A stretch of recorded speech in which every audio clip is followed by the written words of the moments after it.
டிலாய்ட்ஸ் வந்து ஒரு ரிப்போர்ட் இது பண்றாங்க.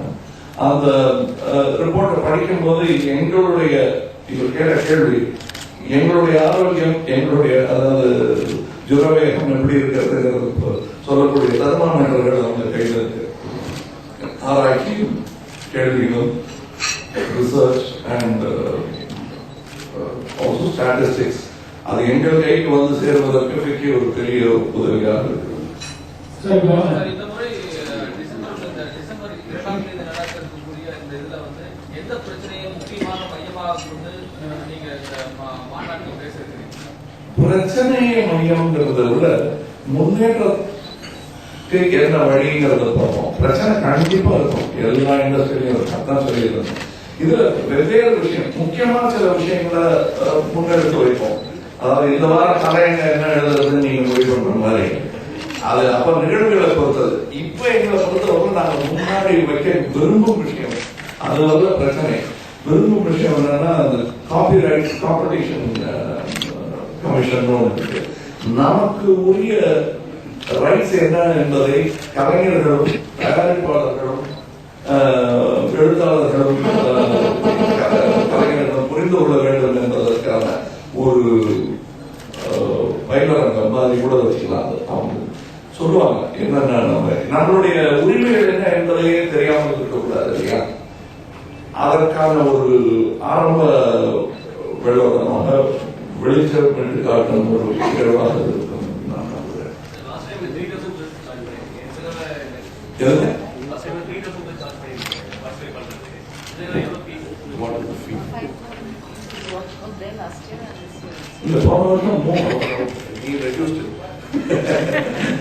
Last time it was 5,000. Even this year it's 5,000. But basically for the producing community and people from the film industry, we have a special rate of 1,500 that we're charging from the community. கடந்த முறை அரசு தரப்பிலிருந்து சுமார் 500 லட்சம் ரூபாய் இதற்கு வந்து நிதியாக பெறப்பட்டது. இந்த முறை அரசிடமிருந்து ஏதாவது அப்படி நிதிகள் பெறப்படலாம்? கேட்கப்படும். அவங்க கொடுக்கறது தான் அவங்க முடிவு. கேட்கறது கேட்டுருவோம். ரசிகர்கள் வந்து தியேட்டருக்கு வருவதில்லை என்பதுதான் இப்போ திரைப்படத்துக்கு முன்னாடி இருக்கிற பெரிய பிரச்சனை. ஒண்ணு அந்த அவர்களை வர வைக்கிறதுக்கான முயற்சி, அல்லது தியேட்டர் அவர்கள் வீடுகளுக்கு, அதாவது சினிமாவுக்கு அவர்கள் வீடுகளுக்கு கொடுப்பதற்கான முயற்சி. இது ரெண்டுல எதை குறித்து பெரியா பேச போறீங்க? பதிலையும் நீங்களே சொல்லிட்டீங்க, நான் என்ன பண்றது தெரியல. சரி, இருந்தாலும் உங்க பதிலுக்கு பொழிப்புரையாக கவிதமா சொல்லிட்டீங்க ரெண்டே வரையில. அதாவது இந்த தொழில் ஒரு தேட்டரில் 13 பிரிண்டோட எஸ்.எஸ். வாசன் அவர்கள் நடத்தி கொண்டிருந்த போது, இந்த தொழிலை நடத்தி கொண்டிருந்த போது 13 பிரிண்ட் அவர் போட்டதுக்காக ரொம்ப கேள்வி பேசுறவங்க இருக்காங்க. உங்களுக்கு ஞாபகம் இருக்காங்க? 13 பிரிண்ட், ஒரு பிரிண்ட்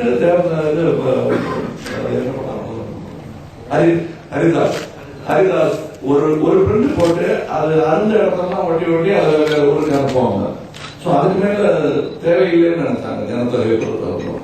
13 பிரிண்ட் போட்ட போது ஆச்சரியமா பார்த்தாங்க. அதுக்கப்புறம் இப்போ 100-150 பிரிண்ட், 200 பிரிண்ட், 500 பிரிண்ட் போடும் போது இப்பவும் கேள்வி பேசுறவங்க இருக்காங்க. இதை பத்தி நான் 10 வருஷம் முன்னாடி சொன்ன போது ஏதாவது சொல்லிட்டே இருப்பாங்க, நம்ம வேலையை நம்ம பார்ப்போம்ன்ற மாதிரி இருந்தாங்க. இப்ப நீங்க அடுத்தது சொல்றது வந்து சினிமாவுக்கு வரமாட்டேங்கிறாங்கன்னா பத்திரிகைகள் வந்து டெலிபோன் கூட வருது. அப்ப சினிமாவும் அங்க போய் ஆகணும் இல்லையா? அதற்கான முயற்சிகளை எடுக்கணும். அதை பத்தி எல்லாம் கீழே பேசுவோம். ஏன்னா நீங்க திருட்டு வீடியோ போகிறது என்று வருத்தப்பட்டுள்ளார்கள். எதனால் போகிறது? அந்த தேவை அவர்கள் படம் பார்க்க வேண்டும் என்ற அந்த ஆவலை பூர்த்தி செய்யும் அளவு அரங்குகள் நம் கையில் இல்லை. அதனால அவங்க எங்க கிடைக்கிறதோ அவங்க பாக்குறாங்க. ஆக மக்களுக்கு சினிமா பார்வதற்கும் இந்த தொழில் பார்வதற்கும் அன்பு எப்பவும் போலதான் இருக்கிறது. இன்னும் சொல்ல போனா இன்னும் கூடி இருக்கிறது. ஜனத்தொகை கூட கூட அந்த அன்பும் கூடிக்கொண்டிருப்பதாக தான் நாங்கள் நம்புகிறோம். அதை வீட்டளவில் கையளவில் கொண்டு சேர்க்க முடியும் என்ற நம்பிக்கை என்னை போன்றவர்களுக்கு இருக்கிறது.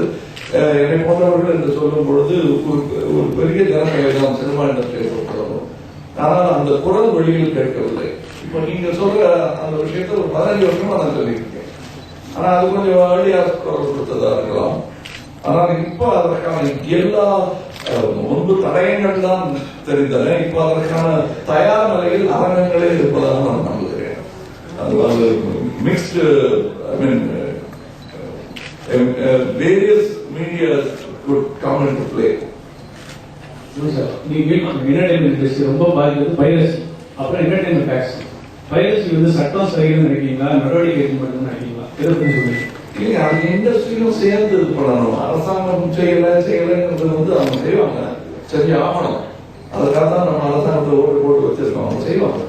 ஆனால் இண்டஸ்ட்ரியிலிருந்து என்ன செய்ய வேண்டும், எங்க வழியிலன்னு சொல்றாங்கன்னா, அப்புறம் அவங்க எல்லாரும் பீடியாட்ரிஷன் மாதிரி குழந்தை அழும் போது அதை வச்சுட்டு சொல்ல முடியாது. நம்ம வளர்ந்த ஒரு இண்டஸ்ட்ரி, நாம நம்மளுடைய சிக்கல் என்ன என்பதை தெளிவாக நம்முடன் பேசிக்கொண்டு இதுதான் சிக்கல் என்று எந்த சிக்கலை முதலில் தீர்க்க வேண்டும் என்று முடிவு செய்து கொண்டு அவர்களிடத்தில் போனவர்கள் கண்டிப்பாக அது நடக்கும் என்ற நம்பிக்கை எனக்கு இருக்கிறது. அதற்கான ஒரு அரங்கமாக, மேடையாக, விவாத மேடையாக, முடிவுகள் காணப்படும் மேடையாக இது அமைகிறது என்று நான் நம்புகிறேன். அதனாலதான் நான் இதுல சம்மந்தப்பட்டிருக்கேன். மாநில மத்திய அரசாங்கத்திலிருந்து யாராவது கலந்துக்கிறாங்க? மாநிலத்திலிருந்து மத்திய அரசாங்கத்திலிருந்து தொழில்துறை வீரர் யார் கலந்துக்கிறாங்க? அரசாங்கம் யாரும் கலந்துக்கிறாங்க. அதை பத்தி இப்ப இந்த வாட்டி நாங்க பெருசா அவங்க சொல்லல, அவங்க கலந்துட்டதாக நாம் முடிவு செய்து கொள்ளலாம். என்னன்னா, இது எல்லாமே அந்த டெல்லியில அவங்க கிட்ட போய் பேச போகக்கூடிய விஷயங்கள் தான். இங்க எடுக்கும் முடிவுகள் எல்லாம் இந்த மேடையோடு போய்விடாது, தொடர்ந்து அங்கே டெல்லியில் பேசப்பட்டு போன முறை whatever discussions we had, it is continued, the process, the endeavor is continued, and that is why they all முன்னெல்லாம் டெல்லியில இருந்து வந்திருக்காங்க. So it will be continued through the year. Next year நான் இங்க மறுபடியும் இந்த மீட்டிங் வருவதற்கு முன்னால் எந்த அளவுக்கு முன்னேறி இருக்கிறோம் என்பதை முன்னாடி நாங்கள் பதமாக சொல்லாமல் இங்கே வருவதில்லை. அதனால இங்க சென்டருக்கு தெரியப்படுத்த வேண்டியதுக்காக விழாவுக்கு அழைத்து சொல்ல வேண்டியது சார், திரைத்துறையில் இணையதள ஊடகங்களின் பங்கு பத்தி என்ன சொல்றீங்க? அவங்களுக்கு என்ன தெரிஞ்சிருக்காது, உங்களுக்கு தெரிஞ்சிருக்கும். தொடர்பு வந்துட்டு நான் வந்துட்டு முன்னாள் மைய அரசுல வந்துட்டு இன்ஃபர்மேஷன் அண்ட் ப்ராட்காஸ்டிங் ஷேரா இருக்கு. ஸோ அதனால அந்த தொடர்பு இருக்கிறது மைய அரசுக்கும் நம்ம தமிழ். ஏன்னா அந்த தொடர்பு இல்லாதது போன்ற நம்மளே செய்து கொள்ளக்கூடாது, நாம ஏற்படுத்திக்கணும். நீங்க திரைத்துறையில் இணையதள ஊடகங்களின் பங்கு பத்தி நீங்க என்ன நினைக்கிறீங்க சார்? எல்லா மேடைகளிலும் திரையிடம் வியாபிக்க வேண்டும் என்ற நம்புபவன் வந்து இணையதளத்தை வந்து வேண்டாம்னு சொல்லுவேன், சொல்லவே மாட்டேன். நானே என் வேலையும் கொஞ்சம் பாத்துக்கிறேன். அதனாலதான் மையம் என்ற இணையதள பத்திரிகை நானே ஆரம்பித்துக் கொண்டிருக்கிறேன். நானும் உங்களுக்கு திரைப்படங்கள் வரும்போதுதான் அந்த கதாநாயகனோ அல்லது அந்த தயாரிப்பாளர்களோ குரல் கொடுக்கிறாங்க. அதாவது திருட்டு வீடியோ வருது, திருட்டு வீடியோ வருகிறது குரல் கொடுக்கிறார்கள். மற்றவர்கள் எல்லாம் அமைதியாக இருக்கிறார்கள். மீண்டும் அவர்களுடைய திரைப்படம் வரும்போது அவர்கள் குரல் கொடுக்கிறார்கள். அப்படி என்ன பத்தி யாரும் சொல்லிடக்கூடாதுன்றதுக்காக தான் டிசம்பர் 1-2 படம் ஒன்றும் ரிலீஸ் இல்லை. அதே தரத்தோட ஒரு ரசிகன் பார்க்க முடியல அப்படின்னு சொல்லி ஒரு சமீபத்தில் ஒரு டைரி பார்த்து தேட்டர்ல வந்து சரியா கொட்டேஷன் பண்றது இல்லை, மெடிக்கேட் பண்ற சவுண்ட் கரெக்டா அந்த ரசிகன் போய் சேர்றது இல்லை. இந்த ஒரு இடைவெளியும் அந்த தொழில்நுட்பம் முன்னேற இருந்து கொண்டே இருக்கும். தியாகராஜ வந்து அந்த மைக்கு சரியா இல்லைங்க, நான் நல்லா தான் பாடினேன், நான் பாடின அளவு வர மாட்டேன் அவரும் சொல்லிட்டு இருந்திருக்காரு. இப்ப நாங்க எடுத்த அளவு வரலைங்கிறத ராஜகோபால் போது சொல்லிட்டு இருக்கேன், இப்பவும் சொல்லிட்டு இருக்கேன். நான் அதுக்கு காரணம் என்னன்னா, வண்டி நல்லா இருக்கும், ரோடு நல்லா இருக்காது. ஸோ இன்ஃப்ராஸ்ட்ரக்சர் எதுவும் ஒன்னா நடக்கிறவங்க வந்து நல்ல கற்பனை தான் கூட. அது எவ்வளவுதான் ஒரு டிக்டேட்டரே இருந்து செஞ்சா கூட அது முழுமை பெறுவதற்குள் 2வது உலக போர் வந்து அதை முடிச்சுட்டு இது கேட்கிறேன். ஸோ இது ரொம்ப கவனிக்கப்பட வேண்டிய விஷயம் தான். இருந்தாலும் அது நீங்க நினைக்கிற மாதிரி உடனே எல்லா தேட்டரும் மாத்திடுவாங்க. நான் முதல்ல இங்க டிடிஎஸ் போடலாங்கிறதுக்கு தனியா டி ராமானுஜன் அவர்கள் ஆபீஸ்ல எல்லா திரையரங்க உரிமையாளர்களையும் கூப்பிட்டு ஒரு டாலி இது வரணும்னு சொன்ன போது எவ்வளவு கொடுப்பாங்கன்னு கேட்டாங்க. நான் பயந்தார் அவர் டாலி வியாபாரம் பண்ணவங்க இவங்க கேட்கறாங்க. அதுக்கப்புறம் அவங்க புரியறதுக்கு 6 மாசம் தான் ஆச்சு. அவருடைய வேல்யூ புரிஞ்சுட்டு உடனே எல்லாரும் அதை இன்வெஸ்ட் பண்ணிட்டாங்க. ஆனா முதல் கேள்வி அப்படிதான் இருந்தது. நம்ம தேட்டர்ல போட்டா என்ன கொடுப்பாங்கன்னு கேட்டாங்க. சோ அது மாதிரி புரிந்து கொண்டு வருவதற்கு கொஞ்சம் டைம் ஆகுது. எல்லாரும் ஓவர் நைட் டிஜிட்டலா மாறிடுவாங்கன்னு சொல்ல முடியாது. ஆனா மாறியே ஆக வேண்டும் என்பதுதான் உண்மை. ஆமா சார், அம்பிகாசுவாமி வந்து என்டர்டைன்மெண்ட் டாக்ஸ் வந்து குறைக்கிறதுக்கு பேசியிருக்காங்க. ஆனா தமிழ்நாட்டில் வந்து 2 மடங்கு என்டர்டைன்மெண்ட் டாக்ஸ் கூடி சினிமாக்காரன் அவங்க கருத்து கருத்து குறைக்கணும் சார். அது ரெண்டாவது கருத்து கிடையாது. அதுல வந்து கட்சி அரசியல் அதெல்லாம் தாண்டி தொழில் நல்லா இருக்கணுங்கிற ஆர்வம் உள்ள போன்றவர்கள் வந்து குறைக்கணும்னு தான் நினைப்பாங்க. Practices in the film industry, from trade bodies, and there are some recent rules governing the entertainment industry forbid such practices. Yes. And you also, I think, raised this question in the past. What is the progress? Are trade bodies getting on board? No, what we are, it's a wrong word to use to educate, but I think we have to throw some light on this issue as far as producers are concerned. We are trying to, for the past year, we are trying to get everyone together because it will be very difficult to go door to door and explain it. So we are trying to get all the producers together and to explain to them the facilities and the difficulties that they will face if they try to monopolize or seize the rights which actually belong to somebody else. You cannot. Certain things are happening now simply because, not because they are all evil, because they really don't know the difference between what is their right and what should be done. It's an international concept that is slowly coming into place. It's not that it's all in place. Even in USA and all the writers are still agitating for their rights. And in one country it's called copyright. In France it's called the right of the author. You see, but all these things are good for us because being slightly behind, we get the most modern decision to make. And hopefully that's what we're trying to do. We're getting the Competition Commission. Yeah. And the TRAI chairman, chairperson and the censor board chief will interact with the industry in this podium.